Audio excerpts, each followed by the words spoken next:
I get why the NFL and Commissioner Roger Goodell are entertaining the thought of expanding the playoffs for the National Football League in the future. I get it. I understand it.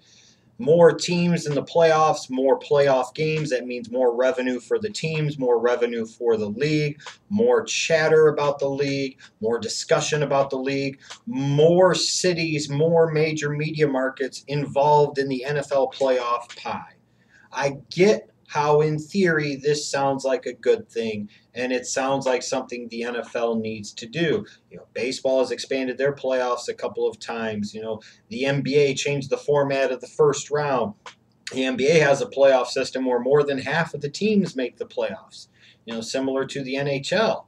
So I can see where the NFL is saying, we only have 12 out of 30 team or 32 teams. 12 out of 32 teams actually make the playoffs. That's less than 40%. Is there room to add another playoff team or two in each conference, another playoff game or two in each conference? Again, I get it. I understand some of the merits of it. But the ultimate question is, should the NFL expand the playoffs? In a word, no. No. And here's some reasons why. Now, even the best run corporations and even the best run businesses sometimes can fall victim to their own greed, their own arrogance, their own press clippings, and their own ultimate stupidity. I worked for Target for 3.5 years. It's a company for years that people have talked about being this tremendously run company. And, even though Walmart in theory had cheaper prices and was bigger overall, that Target was the better run company, and what Target was the more respected company, and skip and whoop-de-woo and all this other crap. But then Target started to get a little full of themselves, get, to me, I think, very disconnected from reality. And this is, again, at a time where I was actually on the inside working for the company, like I said, for 3.5 years. And they started doing things like you're having workers protest having to work late on Black Friday, meaning actually Black Thursday night, if you will. And they handled that very poorly. Even though at the time, the part of Target that I was working for in distribution, we actually had to work all day on Thanksgiving. But again, it is what it is. But Target handled that very poorly, contributing to conservative political action committees in Minnesota that in part opposed gay marriage and equal rights for gay individuals at a time where your company is trying to expand into, of all markets, San Francisco, Twinkie Town, USA. And you're contributing to anti-gay political action committees. Something doesn't add up here. And then the expansion into Canada, buying 240-something Zellers locations. Did you ever think that maybe Zellers was going out for a reason? Getting too full of yourselves, making bad choices, getting away from what works, and trying to grab too much of the pie. And you see what has happened to Target. They took their eye off the ball. The huge data breach. Canada has been a disaster. And they fired their CEO. They fired the person in charge of the Canada expansion. A company that a few years ago was doing a lot of things right, all of a sudden doesn't seem to have an ability to do anything right. Again, because they got a little too full of themselves and they thought that they knew better than they really did. And when it comes to the NFL here, when you're talking about expanding the playoffs, here's my problem with this. If you take it from, let's say, 6 teams in 8 conferences to making it either 7 or 8, now you're either A, eliminating an advantage of being dominant in the regular season and finishing first or second in your conference, because let's say if you go to 7 teams, then only 1 team is going to get a first-round bye. If you go to 8 teams in each conference and you say half of the teams in your league are going to make the playoffs, then nobody gets an advantage. So then at that point in time, other than maybe 1 guaranteed home field advantage game or home field throughout, you don't get the advantage of that rest. You have what you used to get in terms of playing well throughout the season to get that first-round bye, to get that week to rest, recuperate, recharge, and game plan and get ready to go. You don't have the built-in advantage anymore. So to me, if anything, you're taking away a little bit of the importance of the regular season, especially, again, if you're talking about putting 7 or 8 teams in each conference in the playoffs.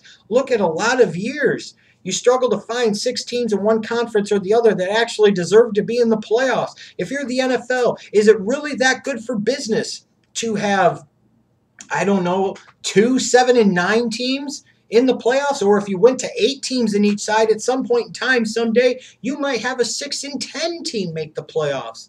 That team has no business being in the mix for a freaking Super Bowl. They're mediocre. They're bad. They're flat out bad at 6-10, and or even 7-9. And you're going to sit there and say, well, they finished 7th in the conference, so there they go. They got a playoff game.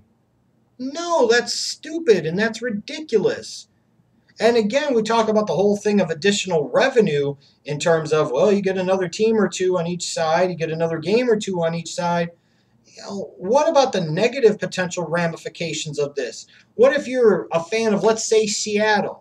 And let's say Seattle, who won Super Bowl 48, they had to play an extra playoff game instead of getting that week of rest. And let's say in that first game, Russell Wilson tears his shoulder off of its socket, or he tears up his ACL. Now the Seahawks are cooked because their franchise quarterback that helped carry him to a Super Bowl is no longer in the mix, defeating the whole purpose again of being the best team in the NFC during the regular season.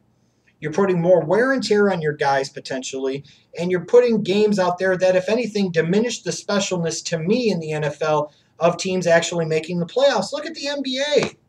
You could have teams that go 33 and whatever the hell, 33 and 49 make the damn playoffs, or 35 and 47. You know, these guys are 8 seeds. They're layups. They're jokes. And they get smashed. How is that any good for the league? Other than maybe the occasional abomination of like Indiana and Atlanta this year, how is that good for the league?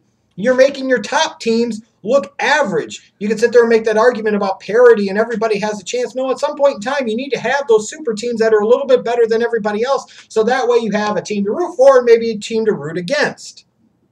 It's just not good for business. And then again, talking about the potential animosity this could create with the players and the Players Association, because to me, if I'm looking at it as a player and you're expanding the playoffs, you're again looking at a situation where the ownership in the league is trying to circumvent the players and get more revenue without attempting to share the pie with the players at all, which could lead to some animosity and some potential future labor problems between the league and the players union.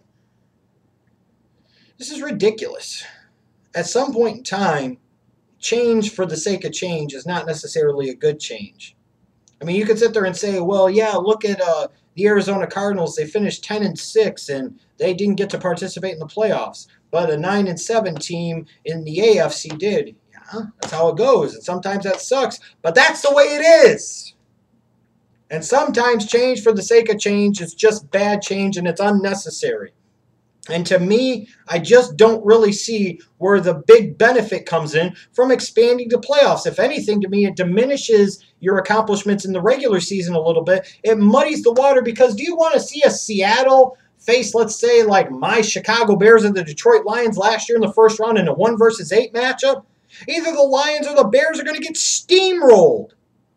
Who the fuck wants to see that in the first round of the playoffs? The way you have it right now is perfect. You've got 4 divisions in each conference. 1 division winner, in each division. Then 2 wild cards. It's perfect. You're getting the best of the best. You're getting 12 teams for the most part. 12 of the best teams in your league. 12 teams that have the chance to vie for the ultimate prize, the Lombardi Trophy. You start going to 14 and you start going to 16. When does it end? Well, then let's get 2 more teams. And then we get 2 more teams. And then all of a sudden you've got 3/4 of your freaking league in the playoffs. Then why the hell does the regular season matter? You want to talk about, well, it makes the Week 17 games matter even more. Well, you've already got these rivalry and divisional games in there. That's helped a little bit, but sometimes that's just the way it freaking goes.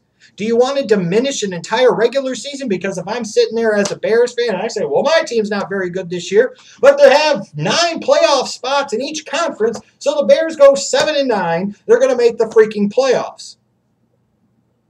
It just doesn't matter as much. I think it's stupid to take away from the regular season for the sake of the playoffs, just for the shit all of it. I don't think the gains are as big as the NFL might envision, and I think it could potentially create a monster, create some problems, both short-term and long-term. So once again, should the NFL expand the playoffs?